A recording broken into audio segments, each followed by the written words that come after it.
nonprofit MBA purpose is to provide new business insights and fresh creative ideas for executive directors and their teams that will help them improve their organization. Here is your host, Stephen Halasnik. Welcome, everyone. My name is Steve Halasnik. I will be your host for today's Nonprofit MBA podcast, as I have been now for over 6 years. I am co-founder of Financing Solutions, and we are the leading provider of lines of credit for nonprofits in the United States. We are in 48 states. We've been around for 14 years, and it's a very popular product. It's going to be very timely to the discussion we have today, because the reason why people use the line of credit is because they have up and downs in cash flow. And if you think you're unique to that, you're not. Every nonprofit we deal with deals with the same issue, and that's why they use their line of credit. If you're interested in learning more, please visit our website at nonprofitmbapodcast.com. Again, that's nonprofitmbapodcast.com to learn more about the line of credit for your nonprofit. Today, I'm very excited to be speaking with John Bromley from Charitable Impact. Today, we're going to be talking about generosity beyond seasons and giving requests. John Bromley is a visionary CEO committed to revolutionizing charitable giving in various locations. He's the founder of Charitable Impact, an innovative giving platform that has facilitated $1.2 billion in donations.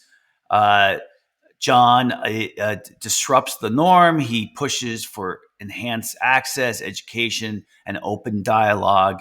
And he's based out of Canada.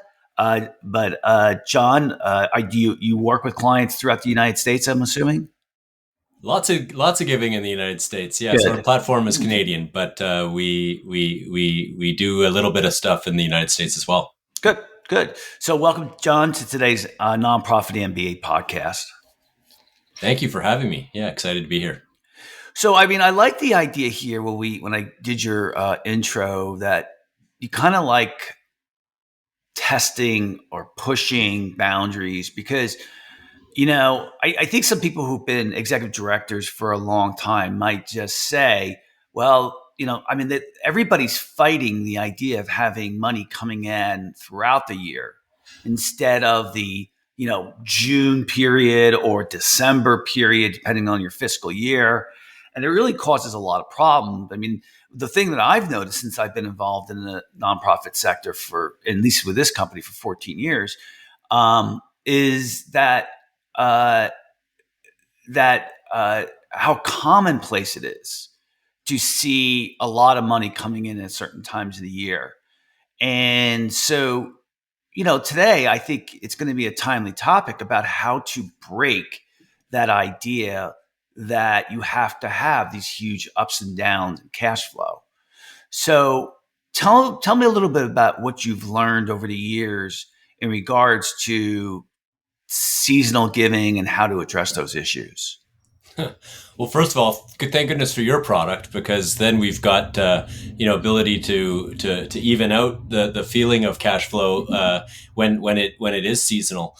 Yep. So I think there can be two major reasons why giving is seasonal, and I'm particularly interested in one of them. But one reason could be that your charity fundraises, does some big pushes at certain times of the year. Whether that's advisable or not would probably be specific to the charity. The other reason why giving is seasonal, which can relate to that first reason, is because too many donors only give when they're asked, right? And for most donors, it's not something that they do regularly through their lifestyle, and as a result, charities are only going to get the money here and there, when they ask. So I'm really interested in donors, regardless of where they give. And one of our interests is getting people into a regular cadence with giving, committing to it as a part of their lifestyle, maybe like exercise, and carrying it on throughout the year, and and I guess that's why subscription giving, right? Reoccurring giving, why that's so important, and from so many different angles, right? The idea of people not shutting off their subscriptions or giving, and the idea that I've had other guests on talk about how how much more is given than if you have it spread out over a period of time, and of course it helps with cash flow. So, are you seeing that nonprofits, executive directors at nonprofits, will specifically have a fundraiser because they know that's a bad time of year for them? I don't know. I mean, I guess if you have depressed cash flow in a certain area and you need to prop that cash flow up, I mean, first of all, let's send them to what you do. But then to come back and say, hey, we need cash during this time of year. Let's figure out how to raise money for it. I mean, whether it's an event or whether there's different ways, of course, to raise money. But yeah, I think that I know for charities, seasonal cash flow is a big issue. Yeah. Right. Traditionally, everyone kind of sees a spike around, and end of year, December. It's Christmas, it's holiday time. It's also the tax year end for individuals, things like that. But then you can get into these starvation periods, and the problem with that, I think ultimately the stuff people should be worried about there is, what's the purpose of charity? It's to deliver programs, and if programs stop being delivered, it's not like people, aren't hungry in the summer, or it's not like people don't need, healthcare in September, right? So, I think what we need to remember as a sector is that we have to continue to deliver our programs, and I want donors to hear that message, right? I mean, first of all, charities need the money year round, but second of all, if giving something you subscribe to, something that makes you, your life a better thing, more meaningful, you're more engaged in who you are and why you exist, because of giving, which I think can be really true. It's something you got to do all year round. In that regard, I think subscription-based giving for donors is a really, really good tool. Yeah, I'm thinking too. Like, I listen to NPR a lot, National Broadcast Radio, for news. And I've been listening to them for 30 years, and when they do their fundraising drive, I know one of the things that always entices people is when somebody has a matching grant. So if you give $10,000 or $500 or whatever it is, somebody else will do that too. And I think that entices a lot of people. So if June is a smaller time in the month for you, maybe that's the time to look at something like that, right? Being very creative about having a match. So what I was going to ask you was, it was on a different level, and that is, do you see that? It just came out of my head. I regressed. Do you think it's worth educating your donors that this time of year, June or whatever it is, July or whatever, is typically a hard time of the year for the organization, and that is it worth educating your donors about that? I don't mean one-on-one. I mean through through emails and those type of things. Teach their own on that one. I would definitely, though, say yes. You want donors to appreciate your organization, who it is, and what goes on through the year. So, if June is a cash starved period, I think it's critical that donors know that. Why wouldn't? I guess the harder question would be, what are the reasons why you wouldn't want donors to know that? Yeah, does it send? There's like two messages now I'm sending. One of them is, we need money, and this is a bad time of year for us, so we really need it. So no, maybe that enhances the message. So that's my guess, right? Yeah. I guess where it gets complicated, to your point, your point's a good one. Are you sending a message that maybe you're disorganized, that you can't manage your cash flow? And I think if you're worried about that message, maybe focus on solving your problem internally, operationally, rather than sending that message to your donors. My point, if that's not the case, is when you talk to donors about sort of like why you don't give, they have reasons that I think are largely based in illiteracy, lack of understanding of the nonprofit sector, and so. But they say things like, "Oh, charities are ineffective," and things like that. So, how do you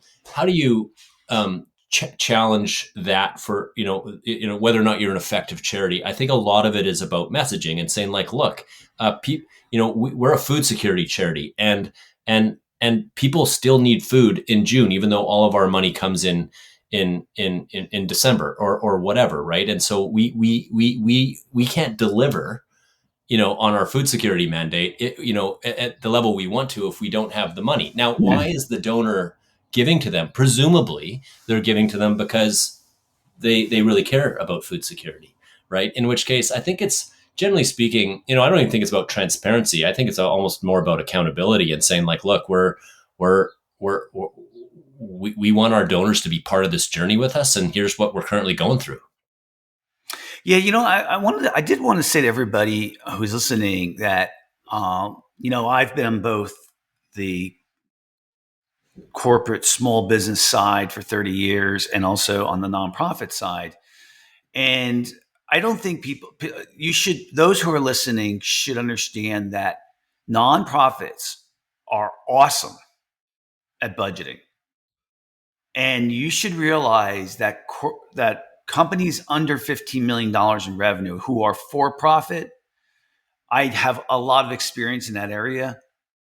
They don't do budgeting.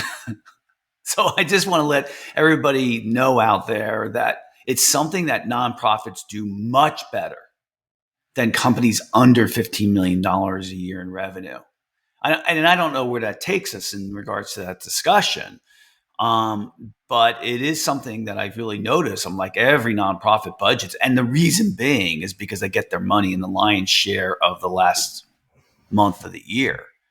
And so what have you done to kind of try to even out cash flow? Well, we run a donor advised fund. Charitable Impact operates as a donor advised fund. So cash flow, for us, it depends really where's the question pointed. Is it pointed towards our operations, or is it pointed towards what our donors are doing? And a donor advised fund, if people don't know what it is, it's generally like a giving account, right? So you donate into your giving account, you get the tax receipt right away. You can then make recommendations on which 501c3 or which registered charity you want to send the money to, right?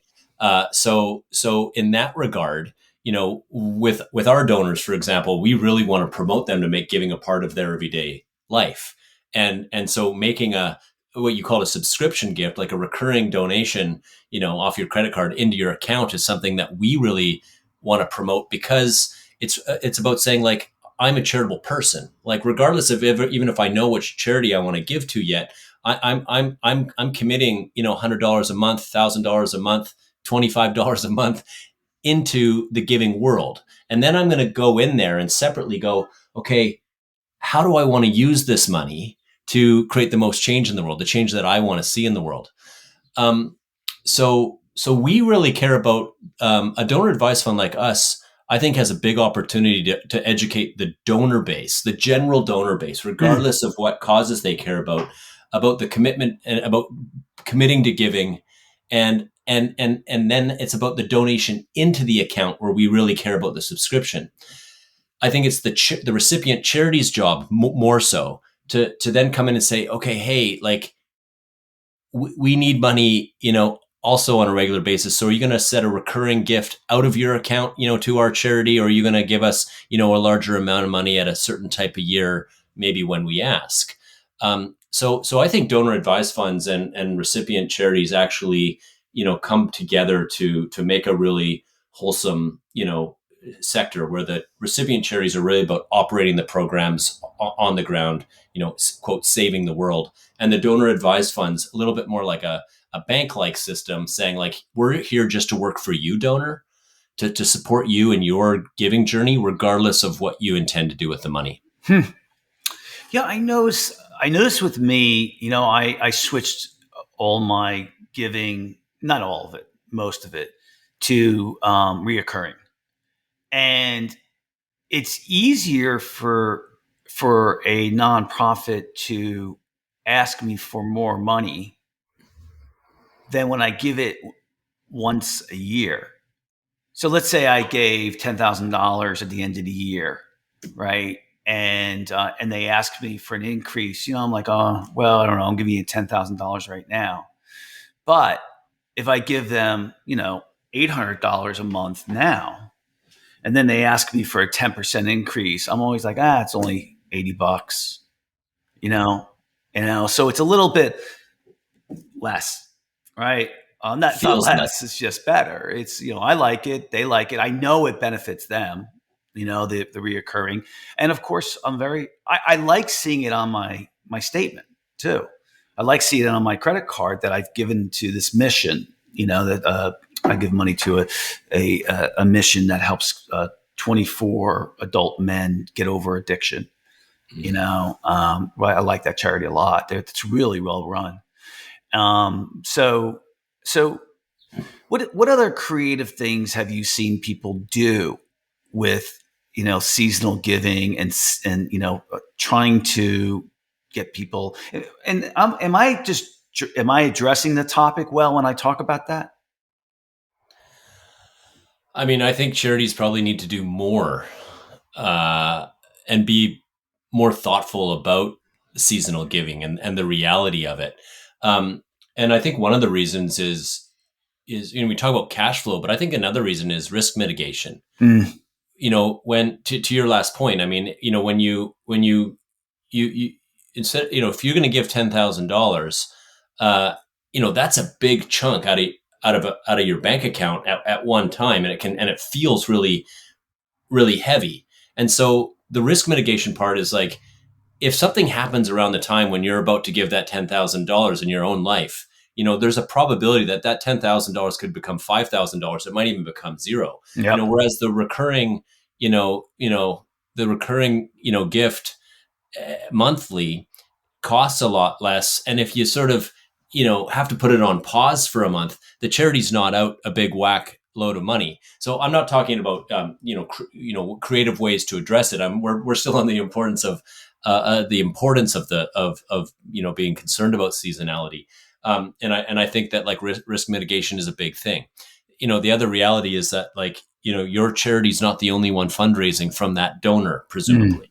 Right. So when you get the reoccurring gift, it's not something that gets turned off as much as the one time donation. So, in terms of, creative stuff, I mean, I don't think creativity or lack thereof is the problem in the fundraising world. Yeah.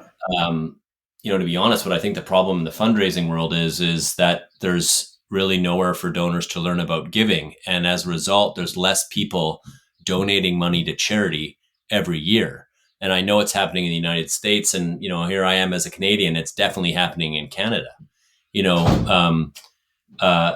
lose hundreds and thousands of donors every year. What that means is less people participating in charitable giving.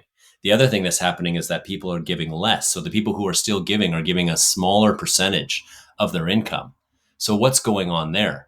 And it's actually one of the things that at Charitable Impact, we're super, super interested in, because we don't, because we're not fundraising for a specific charity, we're just here as a donor advice fund working for the donor. We're particularly interested in this topic of how do we re-engage people in charitable giving?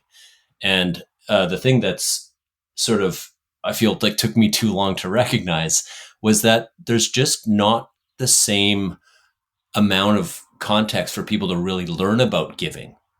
Whether that's because less people are attending, religious service or certain things are happening in school or generationally, there's all sorts of different things to talk about. But the thing I worry about most in the fundraising world is it's like all the fish, if it's a fishing industry, it's like all the fish are getting taken out of the, being caught by the fishermen, and no one's really replenishing the stock.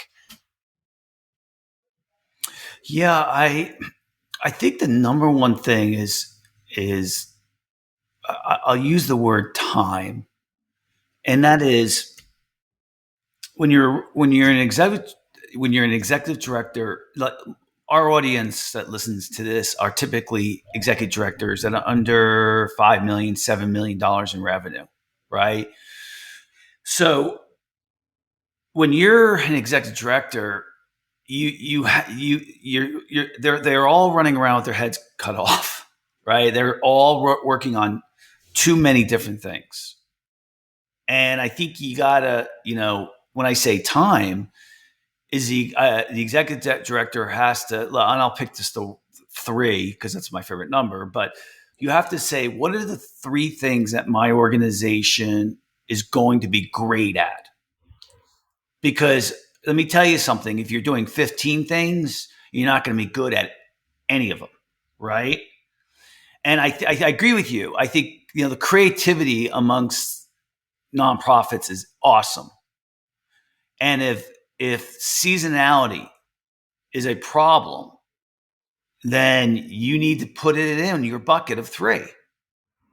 And it's going to get better because whenever you put effort into something, it gets better, right? And if seasonality is going to go with donations, so donations is always going to be one of the people's top three, right? The problem sometimes I see with some executive directors is they're a little bit more involved in, especially the smaller ones, in the service that you're providing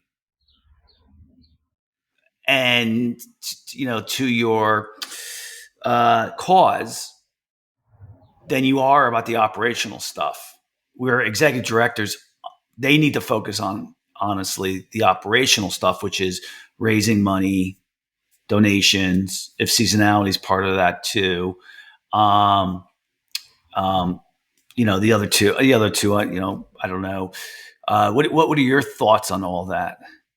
What I just said? Well, yeah. Well, I mean, your audience, I think you're right to share with the audience. I definitely agree with you. I mean, as a leader myself, there's only so many things you can do, right? Yeah. So I think really being focused on three is probably a pretty good number.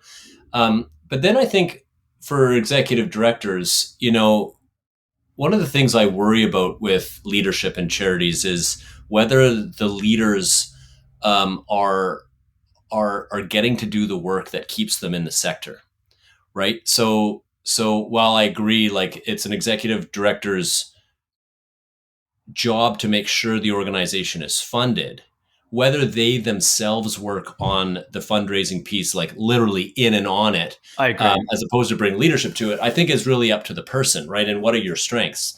One of the things I worry about, particularly with smaller charities, and this is the audience it sounds like you're really talking with, is where they get into it for the causal reason, right? They're really motivated by the meaning it brings them, the giving back that they can give to this cause that they care about for their own reason and story purpose.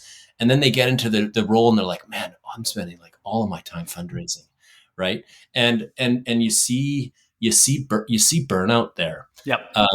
And so it's not that fundraising's, anything wrong with fundraising, but not everyone likes to do it, and not everyone's good at it, right? Very few people like to do it, right? And I think if you have a bigger organization and if you want to work on 10 things, just because you delegate one of those 10 things to somebody else and you follow up to see how it's going doesn't mean that you're not working on it, right? And I also, going back to what you're saying, is I completely agree. I mean, I see burnout because people work on too much. But I think I definitely would say that you're right in that if you're only focusing on fundraising, you're going to lose the passion. And that's why you have to say, every leader should really be working on the things that they really like doing, right? So there was a famous book that came out called Now Discover Your Strengths. And they changed the title, right? And it was by the Gallup organization, which is a famous organization. They do the Gallup poll, but they're based out of Princeton, New Jersey.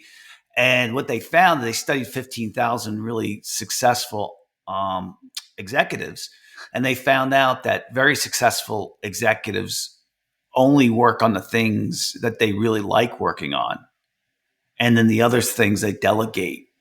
And I think that fits into this.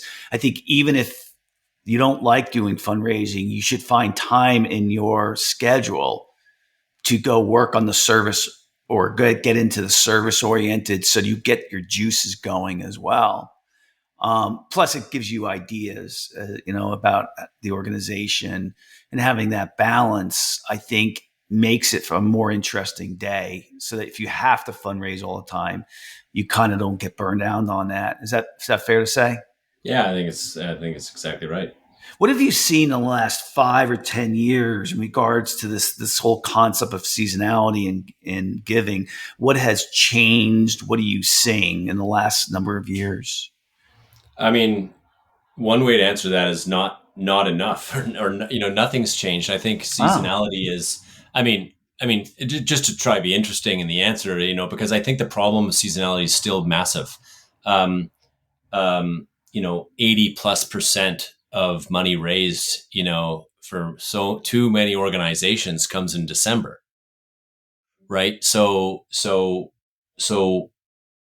uh, and the thing I really worry about is it's because like increasingly donors only give when they're asked, right? And I worry about that, back to this cultural issue of like we're losing too many donors. People just aren't participating. They're not opting into to giving back. And so I think the most important way to fix seasonality is to develop a generation of donors who goes, you know what, just like exercise. I go on a couple runs every week. I go to the gym. I play tennis. Whatever you're into, I get exercise. 3-4 days a week, and I enjoy it. We need to raise a generation of people who choose to give back, who say like, look, I've got my $50 a month and I'm doing it, and it's just something that I choose to do. So when I'm asked by a charity, instead of it being like, oh gosh, I got to go see if there's enough money in my bank account, it's like, oh well, I already donate money, and so do I want to allocate money towards this charity? And so my dream for the future of fundraising, which I think addresses seasonality, is where donors are committed anyways to giving, and then the fundraising component helps you allocate the money to what you want to what you want to give to. I mean, it's kind of analogous to saying like, well, look, in our culture everyone wears shoes, and so I wear shoes anyway, but I'm going to wear Nike or Reebok. It's kind of like the advertising, and so the fundraising component kind of causes you to, what am I going to, causes you to, helps you choose. But in the giving world, just back to the shoe analogy, everyone wears shoes in Canada, United States, all the time, and no one really teaches you that. It just happens. That's not happening in the giving world, and as a result, it's like you're only wearing shoes when someone asks you to do it, and that drives seasonality. In a way that I think is actually quite dangerous for the sector. What is the number one causal for people not giving as much anymore? Well, my answer to that, difficult question is that the big problem is there's nowhere to learn about giving. So you have this generosity as nature. All humans are generous, but what happens if you don't nurture nature, right? So I actually think the problem is that there's nowhere to learn about giving. And so you have people who want to give back, but they don't quite know how.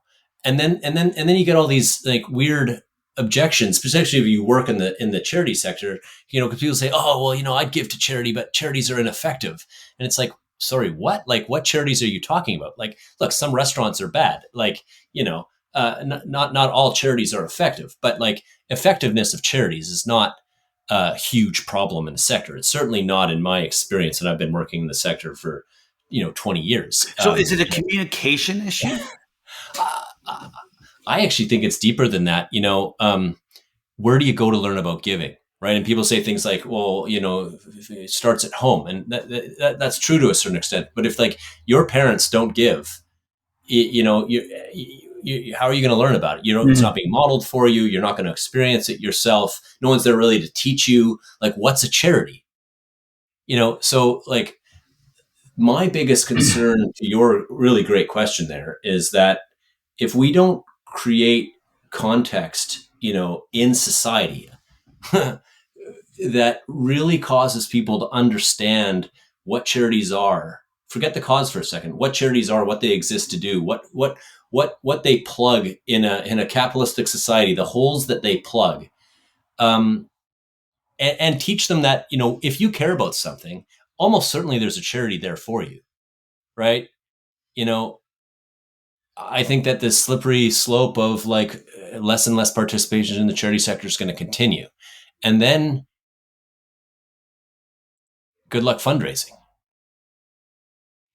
Yeah, I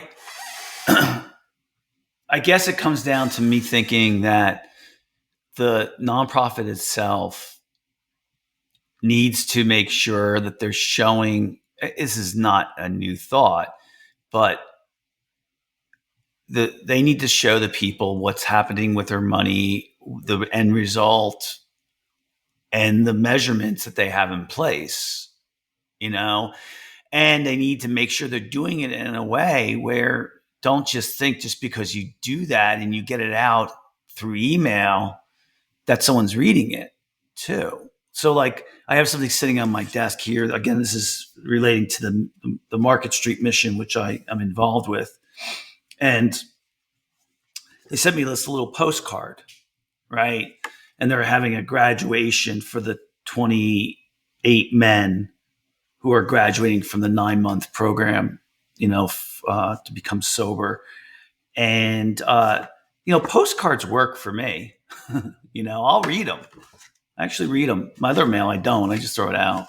If it's in an envelope, I don't read it, But this postcard works, Now, if you sent it to me to an email, I'd probably delete it. I wouldn't even look at it, So that it's just about, this is again going back to time.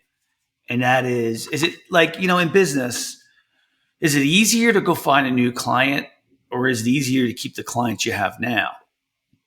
It's the same thing in nonprofits. Is it easier for you to go find a new donor or is it easier for you to keep the donors you have?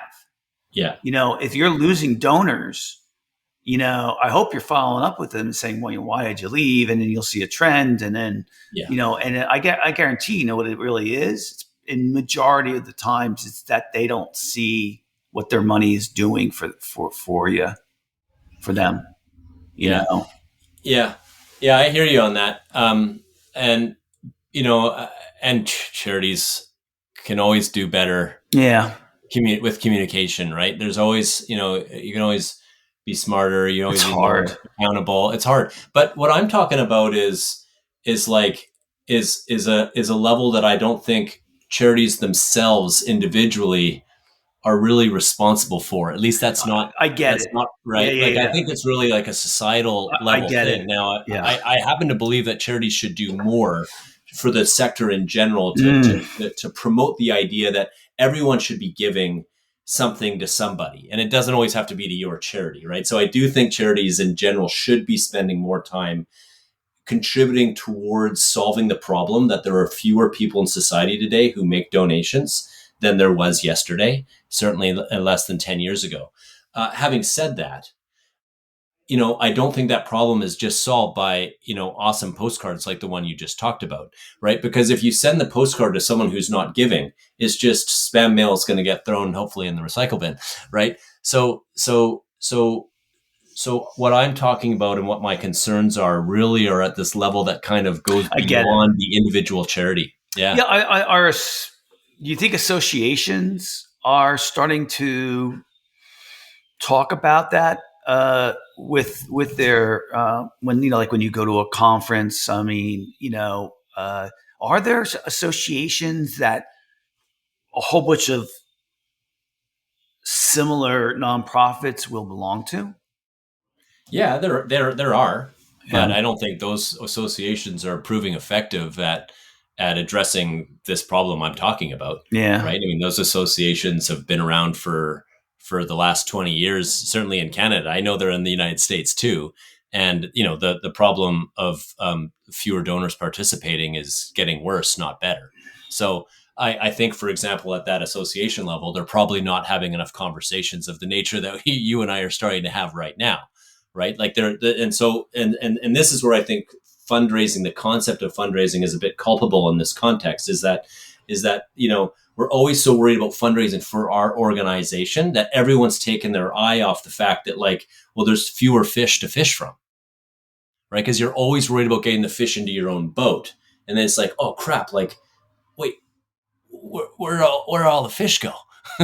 Right? And so I think this sort of fundraising and the seasonality question that you come by has to be addressed at a sort of higher level, and it has to go beyond registered charities and say, like, look, are we gonna be a society that really does give back? And is that a cultural thing for us? I mean, the United States, one of the strongest giving cultures globally, especially in a traditional charitable sense.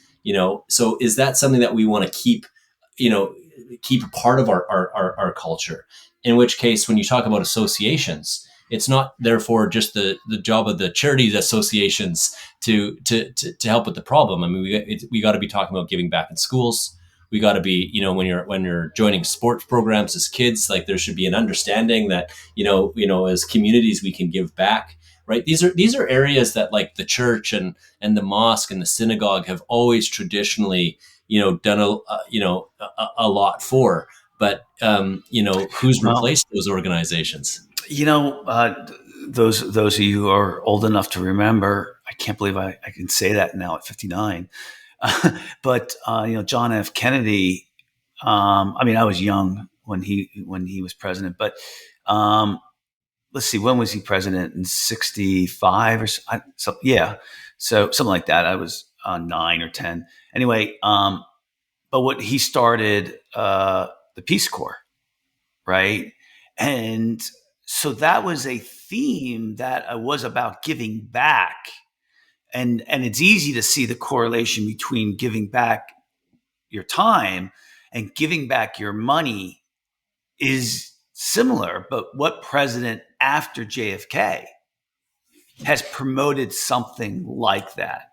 Maybe Clinton did during AmeriCorps, or I forget what some of the other stuff, that Teach for America. I'm not sure if he was involved in that type of stuff. But so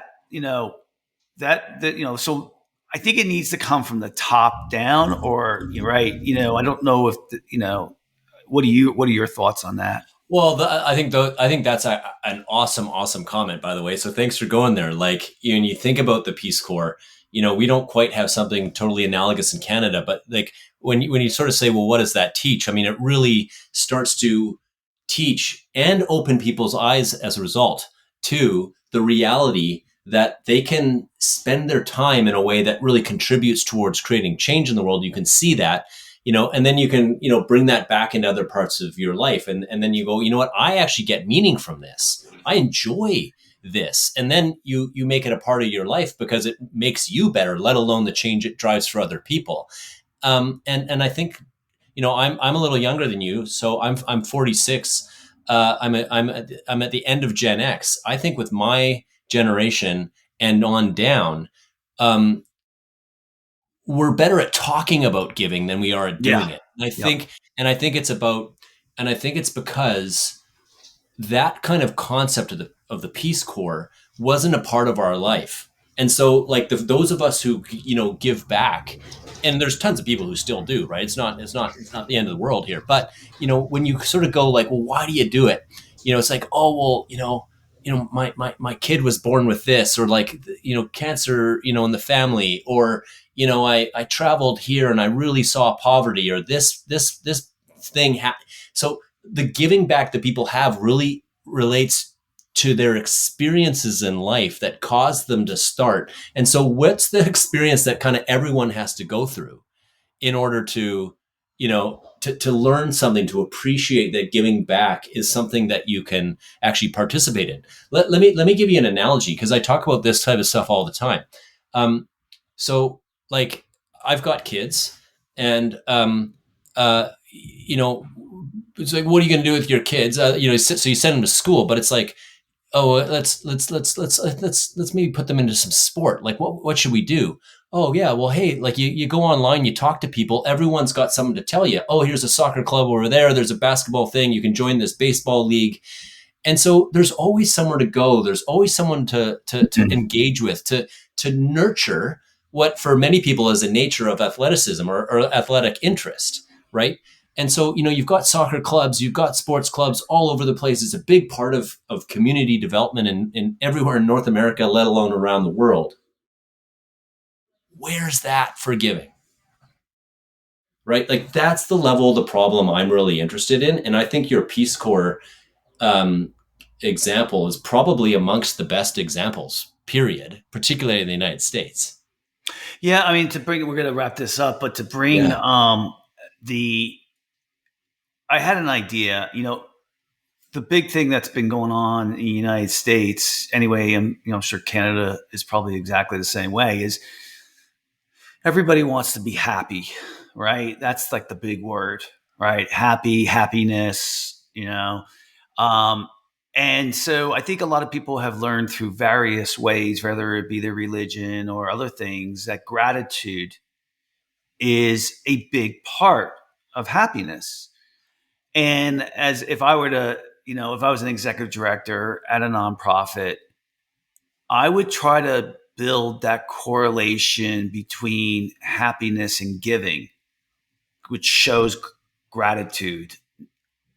And I think you might get some bang for the buck out of that, because I'm just thinking from a marketing standpoint, it's a little off topic, but what made me think of it is how, over the last couple of decades, religion is down. Organized religion is down 25% in the Western, in the North America, not North America, the United States, let's say.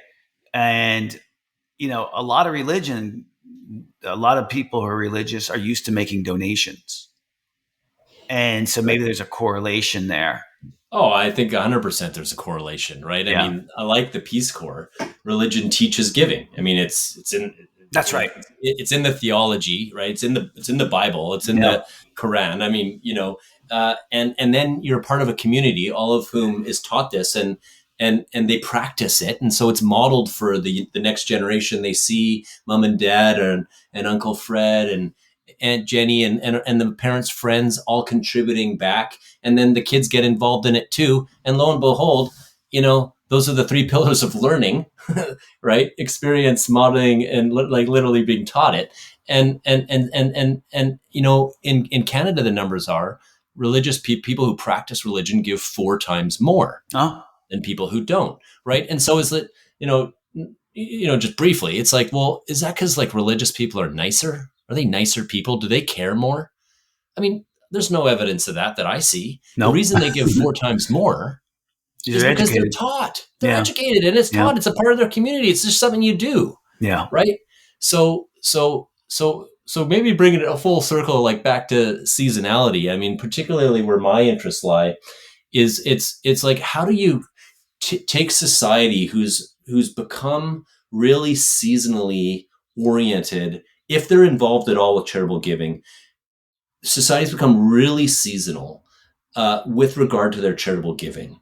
And I think it's generally because, high level here, because there's nowhere to learn how to give. People don't choose to make it a part of their own life. Most people don't choose to make it a part of their lifestyle, but they're still generous, nice people. So when they're asked, they give. So the fundraising world has actually contributed towards this problem of seasonality, but without really recognizing the big problem, which is if charities don't ask, they're not going to get money anymore. Whereas with my parents' generation, I think that was way less true. Right. And so today, for example, and you see it because today fundraising is a massive industry. You go back 50 years in the charity sector and there'd be universities who had 1 or 2 or 4 or 5 fundraisers. And today there's 500-600 people working in fundraising at the same university. So it's really, I think, that for the sector to kind of go this seasonality issue where you started this interesting conversation is is actually living at the societal level. And what I want charities to hear is like, stay focused on your mission, but remember that like no one's there to help you achieve that mission if there's no donors in the world. And so you have to play some role in developing donors, period, regardless of whether those donors give to your organization or not.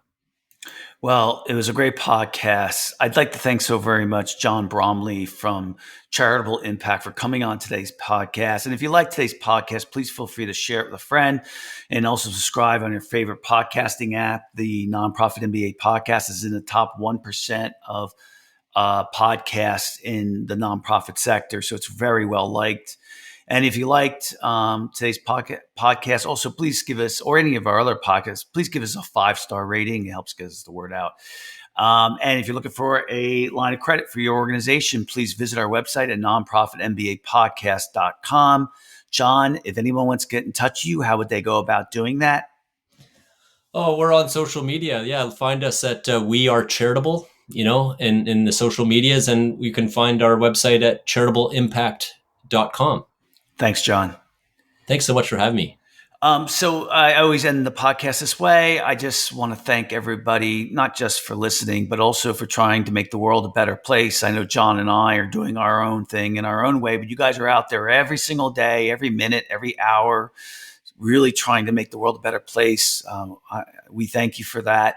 I just want to remind you, you're no good to your family, your employees, yourself, if you don't take care of yourself first. That's the good way to avoid burnout as well. So make sure you're doing the things that you need to do each day for yourself, and then you're going to be able to help save the world, because we all know that saving the world is a marathon and not a sprint. So other than that, thank you for listening to today's Nonprofit MBA podcast, and have a fantastic day. I'll see you guys later.